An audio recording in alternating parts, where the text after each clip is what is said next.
വിശുദ്ധ മത്തായി അറിയിച്ച നമ്മുടെ കർത്താവ് ഈശോ മിശിഹായുടെ പരിശുദ്ധ സുവിശേഷം. നമ്മുടെ കർത്താവായ മിശിഹായ്ക്ക് സ്തുതി. ഈശോ തോണിയിൽ കയറിയപ്പോൾ ശിഷ്യന്മാർ അവനെ അനുഗമിച്ചു.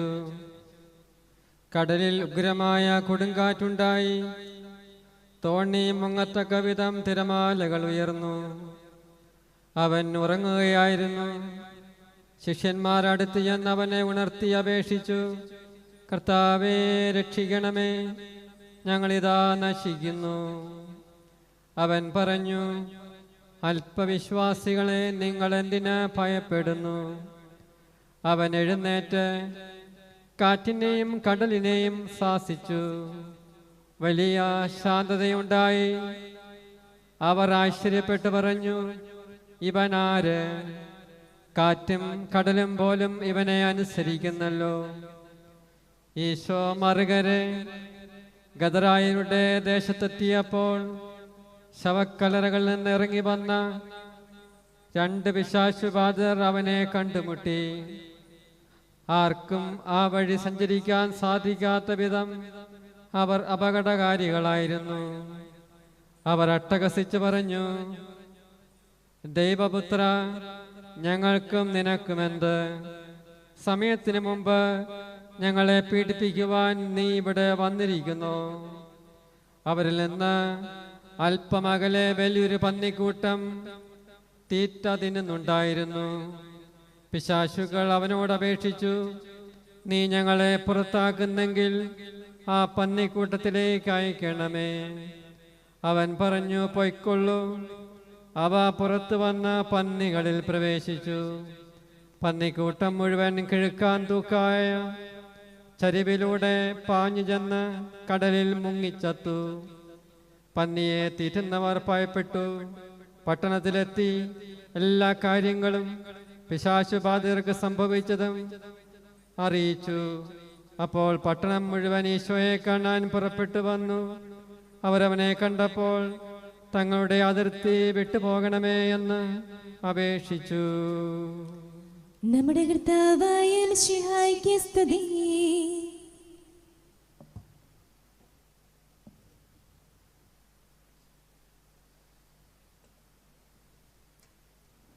ഈശോയിൽ ഏറ്റവും പ്രിയപ്പെട്ട ബഹുമാനപ്പെട്ട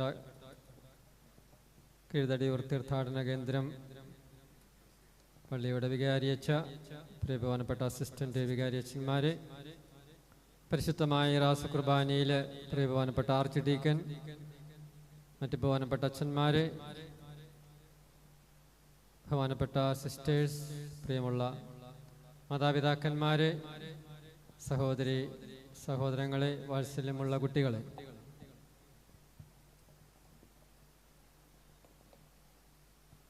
ഈ ദിവസങ്ങളിൽ ഈ തീർത്ഥാടന കേന്ദ്രത്തിൽ വിശുദ്ധ യൂദാ തദേവൂസിൻ്റെ തിരുനാള് നമ്മൾ ആചരിച്ചു കൊണ്ടിരിക്കുകയാണ്. ഇപ്പോൾ ജീവിച്ചിരിക്കുന്നവർക്ക് ആർക്കും അനുഭവമില്ലാത്ത ഒരു പ്രത്യേക സാഹചര്യത്തിലൂടെയാണ് നമ്മളെല്ലാം കടന്നു പോകുന്നത്. അപ്പം നമ്മളിപ്പോൾ ആയിരിക്കുന്ന ഈ അവസ്ഥയെ ഒരു കടന്നു പോകൽ, പാസ് ഓവർ എന്ന് നമുക്ക് വിശേഷിപ്പിക്കാം. ഇസ്രായേൽക്കാരുടെ ജീവിതത്തിൽ വളരെ സുപ്രധാനമായ കടന്നു പോകലുകൾ ഉണ്ടായിരുന്നു. മോശയുടെ നേതൃത്വത്തിൽ ഇസ്രായേൽക്കാർ ചെങ്കടൽ കടന്ന സംഭവം, ജോഷുവയോടൊപ്പം ഇസ്രായേൽ ജോർദാൻ കടന്ന സംഭവം, ഇതെല്ലാം പുറപ്പാടിൻ്റെ അവിഭാജ്യ ഘടകങ്ങളായിട്ട് ഇസ്രായേൽക്കാർ അനുഭവിച്ച ജീവിത സാഹചര്യമാണ്. ഇന്ന് നമ്മൾ അനുഭവിക്കുന്ന ഈ സാഹചര്യവും തീർച്ചയായിട്ടും നമ്മൾ ദൈവം അനുവദിക്കും വിധം ഇതിനെ കടന്നു പോകും. അത് നമ്മുടെ ഈ ലോക യാത്രയിലെ ഒരു നാഴികക്കല്ലാണ്.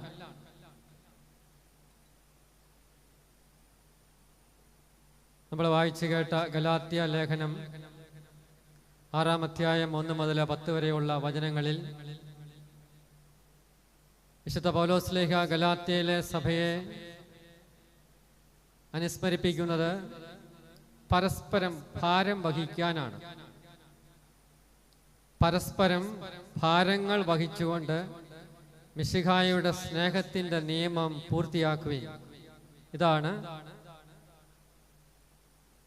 വിശുദ്ധ പൗലോസ്ലീഹ തൻ്റെ പ്രിയപ്പെട്ട ഗലാത്യൻ സമൂഹത്തെ ഉത്ബോധിപ്പിക്കുന്നത്. പരസ്പരം ഭാരങ്ങൾ വഹിച്ചുകൊണ്ട് മിശിഹായുടെ സ്നേഹത്തിൻ്റെ നിയമം പൂർത്തീകരിക്കുക. തുടർന്ന് പറയുന്നുണ്ട്, നന്മ ചെയ്യുന്നതിൽ നമുക്ക് മടുപ്പ് തോന്നാതിരിക്കട്ടെ, എങ്കിൽ യഥാകാലം വിളവെടുക്കാം. ആകയാൽ നമുക്ക് അവസരം ലഭിച്ചിരിക്കുന്നത് കൊണ്ട് സകല മനുഷ്യർക്കും, പ്രത്യേകിച്ച് വിശ്വാസത്താൽ ഒരേ കുടുംബത്തിൽ അംഗങ്ങളായിരിക്കുന്നവരായ നമുക്ക് നന്മ ചെയ്തുകൊണ്ട് സാക്ഷ്യം നൽകാം. മിശിഹായുടെ സ്നേഹത്തിന് സാക്ഷ്യം നൽകാം എന്നാണ് പൗലോസ്ലീഹ ഉത്ബോധിപ്പിക്കുന്നത്. അരൂപിയുടെ തണലിലുള്ള ജീവിതത്തിൽ സ്വാർത്ഥതയ്ക്ക് സ്ഥാനമില്ല. അതാണ് അരൂപിയുടെ ജീവിതം എന്ന് പറയുന്നത്. അവിടെ സ്വാർത്ഥതയ്ക്ക് സ്ഥാനമില്ല. നന്മ ചെയ്യുന്നതിലുള്ള സ്ഥിരതയ്ക്കാണ് സ്ഥാനം. സ്ഥിരമായി നന്മ ചെയ്യുക. നന്മ തമസ്കരിക്കപ്പെടുവാൻ പാടില്ല. നാം വസിക്കുന്ന ജീവിത സാഹചര്യങ്ങളും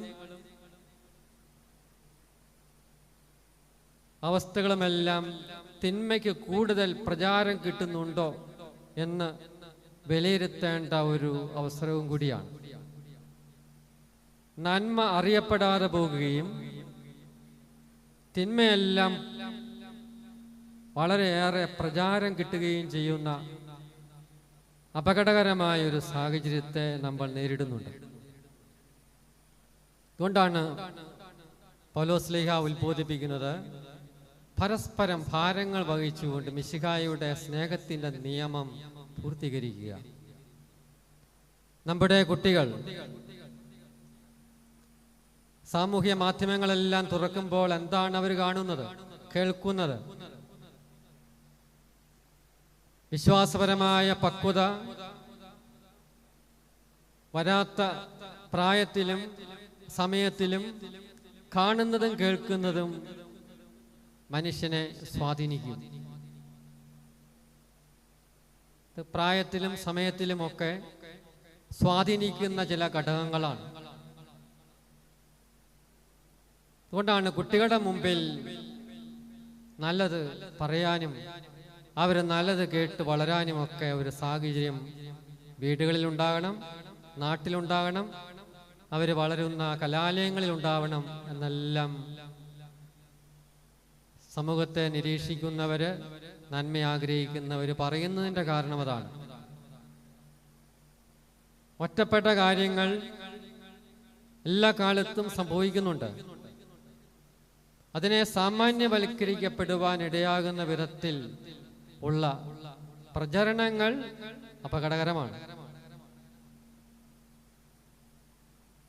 അതുകൊണ്ടാണ് നിങ്ങളുടെ നന്മ എല്ലാവർക്കും കാണാനിടയാകും വിധം പ്രകാശിക്കട്ടെ എന്ന് വിശുദ്ധ പൗലോസ്ലീഹ ഗലാത്യൻ സമൂഹത്തെ ഉത്ബോധിപ്പിക്കുന്നത്.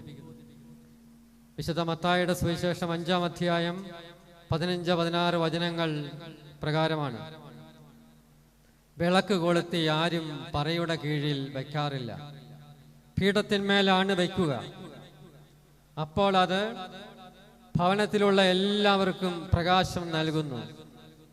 അപ്രകാരം മനുഷ്യർ നിങ്ങളുടെ സത്പ്രവർത്തികൾ കണ്ട് സ്വർഗസ്ഥനായ നിങ്ങളുടെ പിതാവിനെ മഹത്വപ്പെടുത്തേണ്ടതിന് നിങ്ങളുടെ വെളിച്ചം അവരുടെ മുമ്പിൽ പ്രകാശിക്കട്ടെ.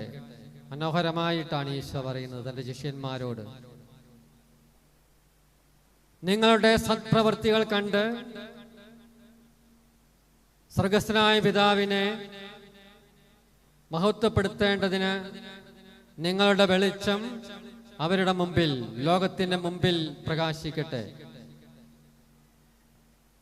നമ്മുടെ ഭവനങ്ങൾ പ്രകാശിക്കണമെന്നാണ് ദൈവം ആഗ്രഹിക്കുന്നത്. അവിടെയെല്ലാം വെളിച്ചം പടരണമെന്നാണ് ദൈവത്തിന്റെ ആഗ്രഹം.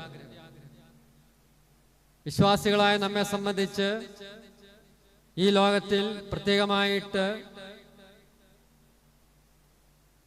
സ്ഥിതിവിശേഷം നേരിടുന്ന ഈ അവസരത്തിലുമെല്ലാം ദൈവമക്കൾക്ക് ഉചിതമായ വിധത്തിൽ ജീവിക്കാനായിട്ടുള്ള സത്വരമായ കടമയുണ്ട്. അതുകൊണ്ടാണ് നമ്മുടെ വീടുകൾ പ്രകാശിക്കണം. ആ പ്രകാശം ആ വീടുകളെയും നാടിനെയും എല്ലാം ഉജ്ജ്വലിപ്പിക്കാനായിട്ട് കാരണമാകും.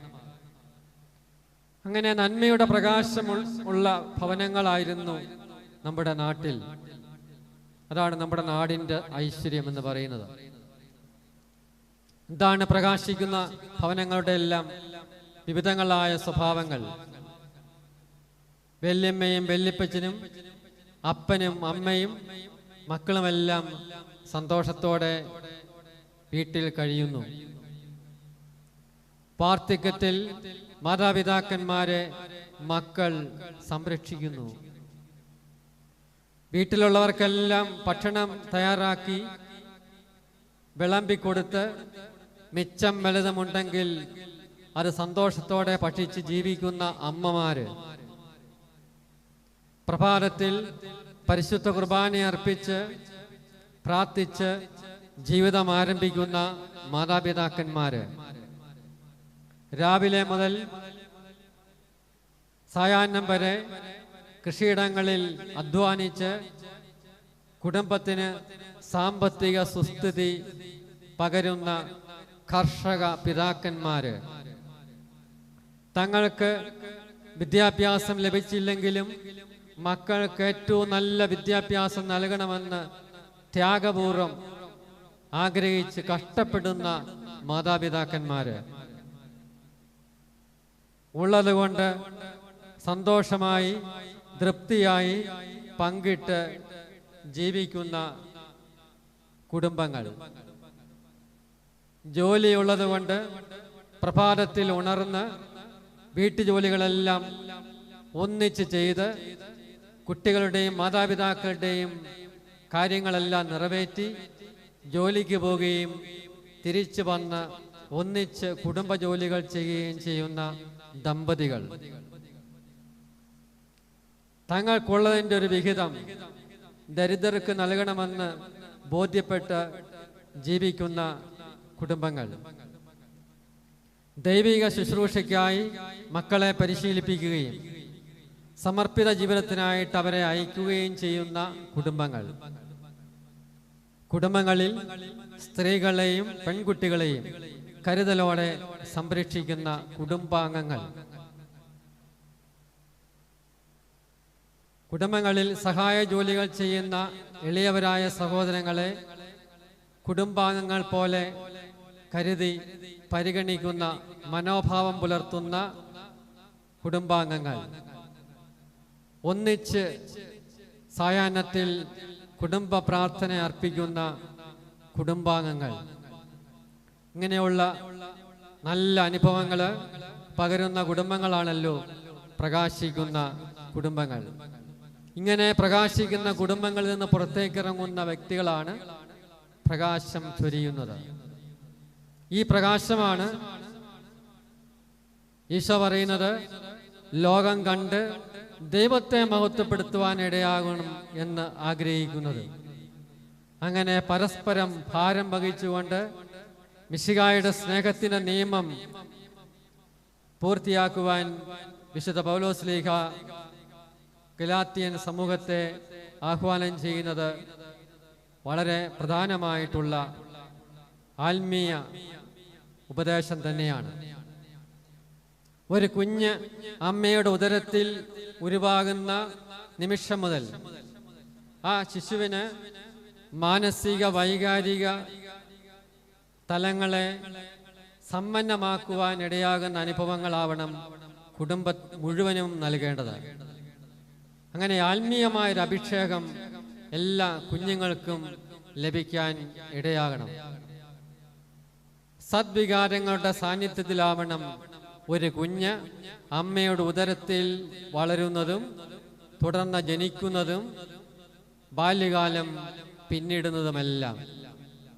ഒരു വ്യക്തി ക്രൂരമായ സ്വഭാവവും പ്രകൃതവും പ്രകടമാക്കുന്നുവെങ്കിൽ അപ്രകാരമുള്ള ഒരു അവസ്ഥയ്ക്ക് കാരണമായിട്ട് നാം അറിയണം അവർക്ക് ഉണ്ടായിട്ടുള്ള മുറിവുകൾ അമ്മയുടെ ഉദരത്തിലായിരുന്നപ്പോൾ, ശിശുവായിരുന്നപ്പോഴൊക്കെ സ്നേഹത്തിൻ്റെ, പരിഗണനയുടെ, നല്ല സത്മൂല്യങ്ങളുടെ എല്ലാം അഭാവം അവരെ വളർന്നു വരുമ്പോൾ വൈകല്യങ്ങളുള്ളവരായി മാറ്റുന്നു.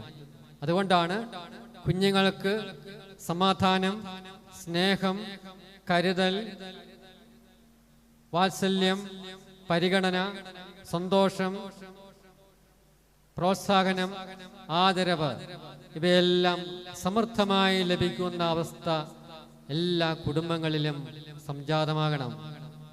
അങ്ങനെ ഒരു സാഹചര്യത്തിൽ കുഞ്ഞുങ്ങൾ ജനിക്കുകയും വളരുകയും ചെയ്യുമ്പോഴാണ് മാനുഷിക ഗുണങ്ങൾ, ദൈവം ആഗ്രഹിക്കുന്ന മനുഷ്യൻ യഥാർത്ഥത്തിൽ രൂപപ്പെട്ടു വരുന്നത്. ദൈവഹിതമനുസരിച്ച് ജീവിക്കാനായിട്ടുള്ള കരുത്ത് ആർജിക്കുന്നത്. പ്രാർത്ഥനയിലും ദൈവവിചാരത്തിലും അവരെ വളർത്തുമ്പോൾ ആത്മീയമായിട്ട് അതിശക്തമായ കരുത്ത് ആർജിക്കുവാനായിട്ട് കഴിയും. വിശുദ്ധ യൂദാസ് തദേവൂസിനെ ദൈവം അസാധ്യ കാര്യങ്ങളുടെ മധ്യസ്ഥനായിട്ടാണ് നൽകിയത്.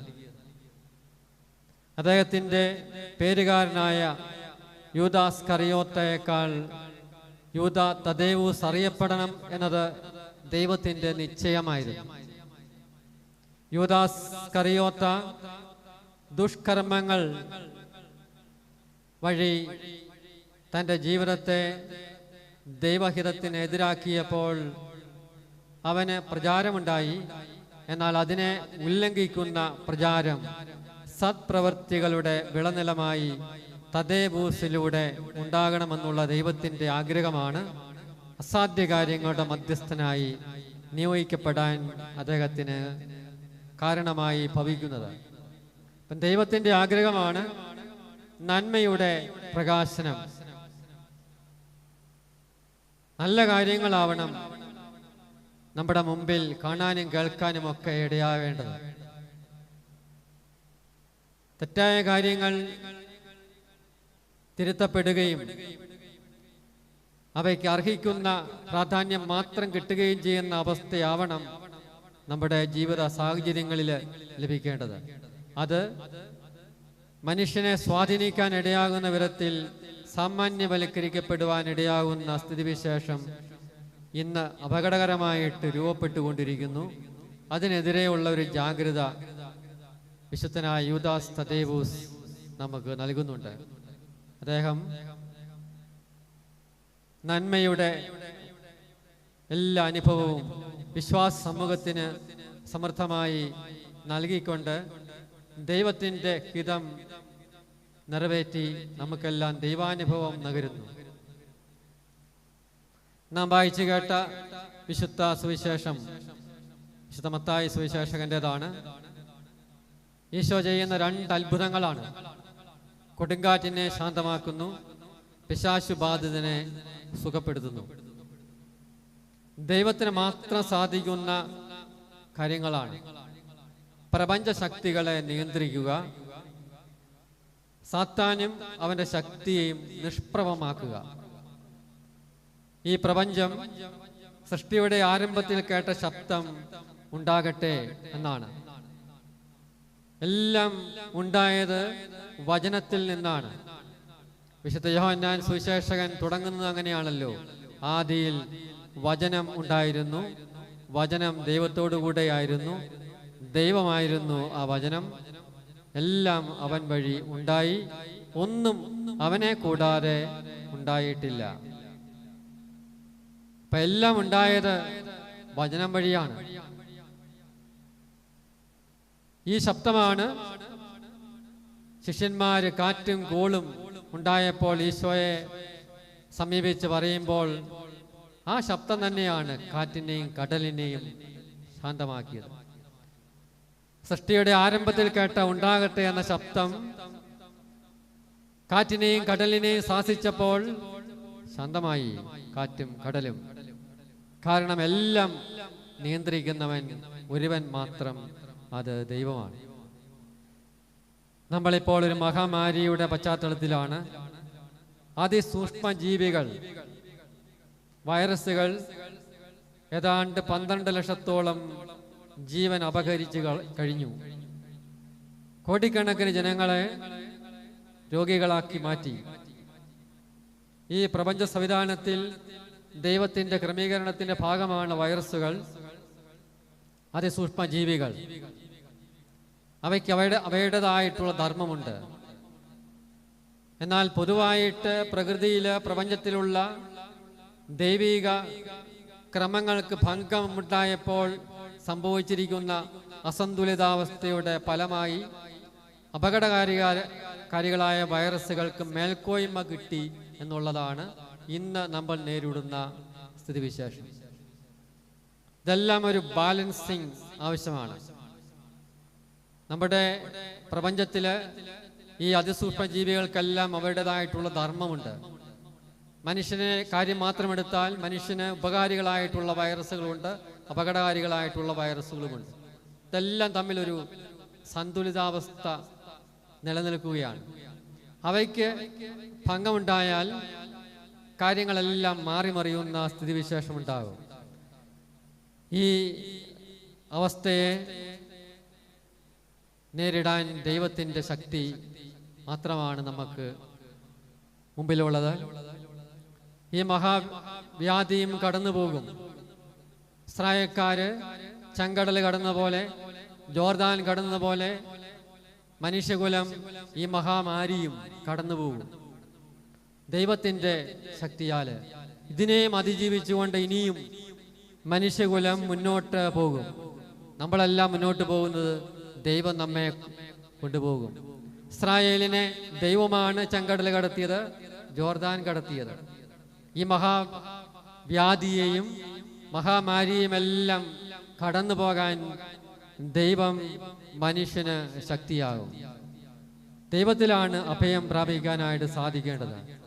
അപ്പോൾ ദൈവത്തിൽ ആശ്രയിച്ചുകൊണ്ട് ഈ അവസ്ഥയെ അതിജീവിക്കാനാണ് വിശുദ്ധ യൂദാസ് തദ്ദേവൂസ് നമ്മെ എല്ലാം ആഹ്വാനം ചെയ്യുന്നത്. അസാധ്യമായ കാര്യങ്ങൾക്കെല്ലാം പരിഹാരം മനുഷ്യനാണ് അസാധ്യമായിട്ടുള്ളത്. ദൈവത്തിനൊന്നും അസാധ്യമായിട്ടില്ല. ദൈവത്തിനെല്ലാം സാധ്യമാണ്. ഈ ഒരു സത്യമാണ് നാം മനസ്സിലാക്കേണ്ടതും. അതുകൊണ്ട് ദൈവത്തിലാണ് ആശ്രയം വയ്ക്കേണ്ടത്. രണ്ടാമത്തെ അത്ഭുതമാണല്ലോ നമ്മൾ കേട്ടത്, ഈശോ പ്രവർത്തിക്കുന്ന പിശാചുക്കളെ ബഹിഷ്കരിക്കുന്ന സംഭവം. ദൈവപുത്രന് പിശാചുക്കളെ കീഴടക്കാനുള്ള ശക്തിയുണ്ടെന്ന് പിശാചുക്കൾക്ക് തന്നെ അറിയാമായിരുന്നു. അതുകൊണ്ടാണ് അവ ചോദിക്കുന്നത്, മനുഷ്യപുത്ര, സമയത്തിന് മുമ്പേ നീ ഞങ്ങളെ എന്തുകൊണ്ട് പീഡിപ്പിക്കുന്നു? പിശാചുക്കൾ നിരന്തരം പീഡിപ്പിച്ചിരുന്ന ഒരു മനുഷ്യനെ അല്ലെങ്കിൽ മനുഷ്യരെയാണ് ഈശോ സുഖപ്പെടുത്തുന്നത്. പിശാചുക്കൾ ആധിപത്യം സ്ഥാപിച്ചാൽ മനുഷ്യൻ അപകടകാരികളായി മാറും.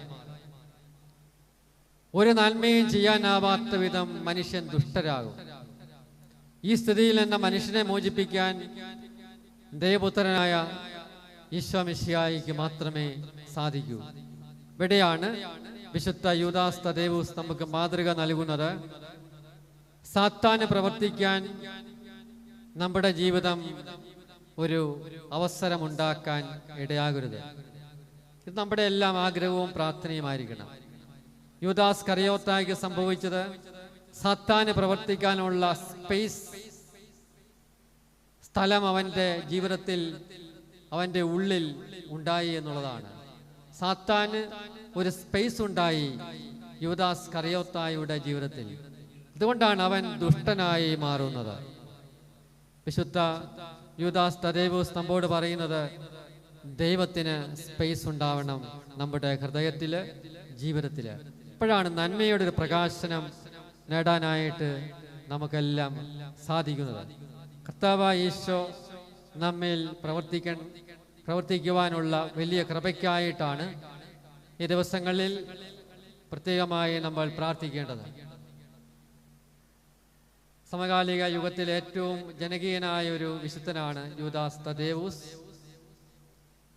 സാധ്യകാര്യങ്ങൾക്ക് മധ്യസ്ഥനായിട്ട് അദ്ദേഹത്തെ ദൈവം നമുക്കായി നൽകുന്നു.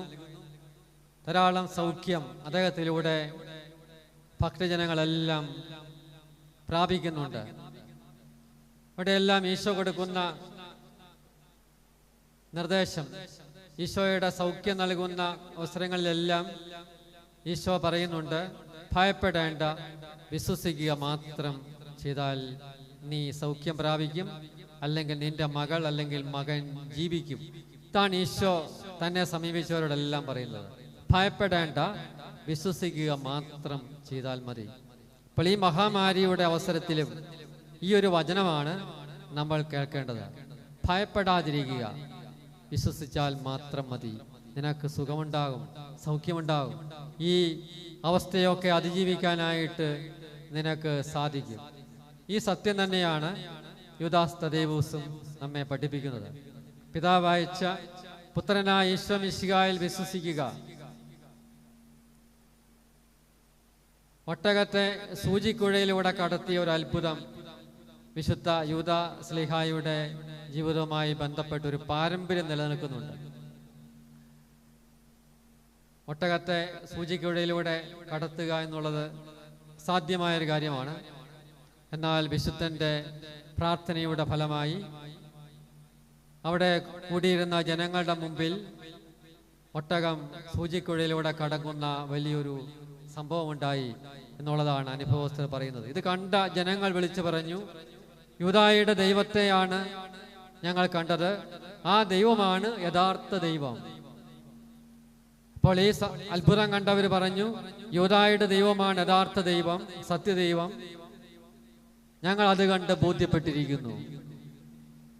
വിശുദ്ധ ഗ്രന്ഥത്തിൽ 3 പ്രകാരത്തിലാണ് വിശ്വാസത്തെക്കുറിച്ച് വ്യക്തമായി പറയുന്നത്. അടയാളങ്ങളും അത്ഭുതങ്ങളും കണ്ടുള്ള വിശ്വാസം.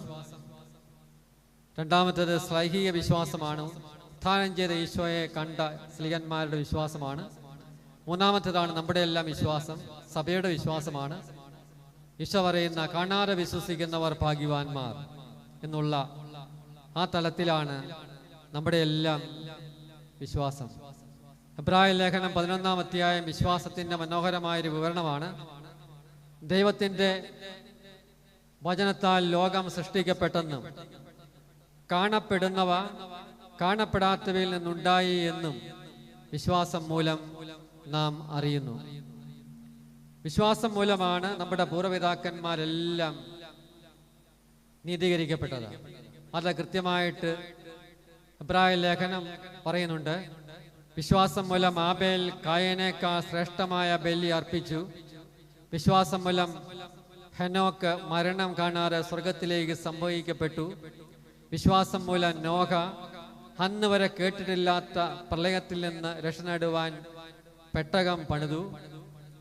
വിശ്വാസം മൂലം ദൈവം ആവശ്യപ്പെട്ടപ്പോൾ എങ്ങോട്ട് എന്നറിയാതെ അബ്രാഹാം പുറപ്പെട്ടു. വിശ്വാസം മൂലം പ്രായം കവിഞ്ഞിട്ടും സാറ ഗർഭധാരണ ശക്തി പ്രാപിച്ചു. വിശ്വാസത്താൽ ദൈവം ആവശ്യപ്പെട്ടപ്പോൾ തൻ്റെ ഏകമകനെ ബലിയർപ്പിക്കുവാൻ അബ്രാഹാം തയ്യാറായി. വിശ്വാസത്താലാണ് മോശ രാജകൊട്ടാരം വിട്ട് ദൈവജനത്തോടൊപ്പം കഷ്ടപ്പാട് സഹിക്കുവാൻ മരുഭൂമിയിലേക്ക് പോയത്. ഇതെല്ലാം വിശ്വാസത്തിന് നല്ല അനുഭവങ്ങളാണ്. വിശ്വാസത്തോടെ ദൈവപുത്രനായ ഈശോയെ സമീപിച്ചവർക്കെല്ലാം അനുഗ്രഹങ്ങൾ പ്രാപിക്കുവാനും അവസരമായി എന്ന് വിശുദ്ധ സുവിശേഷങ്ങൾ സാക്ഷ്യം നൽകുന്നുണ്ട്. വിശുദ്ധ യൂദാസ് സ്ലീഹായുടെ തിരുനാൾ വിശ്വാസികളായ നമ്മെ സംബന്ധിച്ച് നമ്മുടെ വിശ്വാസത്തിന്റെ ആഘോഷമാണ്. ഇത്തവണ നാം സൂചിപ്പിച്ചതുപോലെ ഇതുവരെ കാണാത്ത കേൾക്കാത്ത ഒരു സാഹചര്യത്തിലാണ് തിരുനാൾ വരുന്നത്. ആഘോഷങ്ങൾക്കും ആൾക്കൂട്ടത്തിനുമെല്ലാം നിയന്ത്രണത്തിന് നിർബന്ധിക്കപ്പെട്ടിരിക്കുകയാണ് നമ്മളെല്ലാം. ഈ സാഹചര്യത്തിൽ എല്ലാ ഇന്ദ്രിയ അനുഭവങ്ങൾക്കും ഉപരിയായ ഒരു ആത്മീയ അനുഭവത്തിലേക്ക് നമ്മളെല്ലാം കൈപിടിച്ച് ഉയർത്തപ്പെടുകയാണ്. കാണുകയും കേൾക്കുകയും ചെയ്യുന്നതെല്ലാം ഇന്ദ്രിയപരമായ അനുഭവങ്ങളാണ്. അതിനുപരിയായ ഒരു തലമാണ് വിശ്വാസത്തിൻ്റെ തലമെന്ന് പറയുന്നത്. അതുകൊണ്ട് തന്നെ വിശ്വാസത്തിൻ്റെ ഒരു വലിയ ശക്തി ഇത്തവണ തിരുനാളിലുണ്ട് എന്നുള്ളത് നമ്മൾ അറിയുകയും നമ്മുടെ വിശ്വാസത്തെ ഉജ്ജ്വലിപ്പിക്കാൻ ഇത് കാരണമായി ഭവിക്കുകയും ചെയ്യണം.